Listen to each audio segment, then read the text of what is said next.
আসসালামু আলাইকুম। তো যারা এই যে মরিচের চারা, বেগুনের চারা, আপনারা ধুন্দুলের চারা, আপনারা চাল কুমড়ার চারা, এগুলো যারা খুঁজেন ভালো মানের এবং ভালো কন্ডিশনের এবং 100% শিকড়যুক্ত চারা, তারা কিন্তু আমার সঙ্গে যোগাযোগ করতে পারেন। আমরা কিন্তু এই জিনিসগুলো কিন্তু কুরিয়ার করে পাঠিয়ে দিই।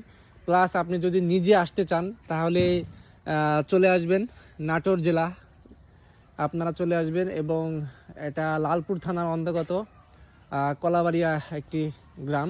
সেই গ্রামে রাস্তার পাশে আপনারা যেখান থেকে আসেন না কেন আপনারা এই ঠিকানায় চলে আসবেন। লালপুর থানা ধুপল বাজারে আসবেন, তারপরে কলাবাড়ি আসবেন। এবং যদি এই ঠিকানা বুঝতে না পারেন তাহলে আপনারা কুরিয়ার করতে চাবেন, তাহলে আমরা কুরিয়ার করে আপনাকে কিন্তু এই চারা পাঠিয়ে দেওয়ার ব্যবস্থা করব। এইখানে কিন্তু মূলত সব ধরনের চারাই কিন্তু আপনারা পাবেন, আর এটা কিন্তু 100% বিশ্বতার সাথে কিন্তু আমরা তৈরি করছি, যেটা আসলে আপনারা বাইরের থেকে কোনো চারা কিন্তু পাবেন না। তো এটাই কিন্তু আমাদের সেই সেই শেড ঘর, এখানে কিন্তু আমরা চারা উৎপাদন করছি। তো সকলে ভালো থাকবেন, সুস্থ থাকবেন। আসসালামু আলাইকুম।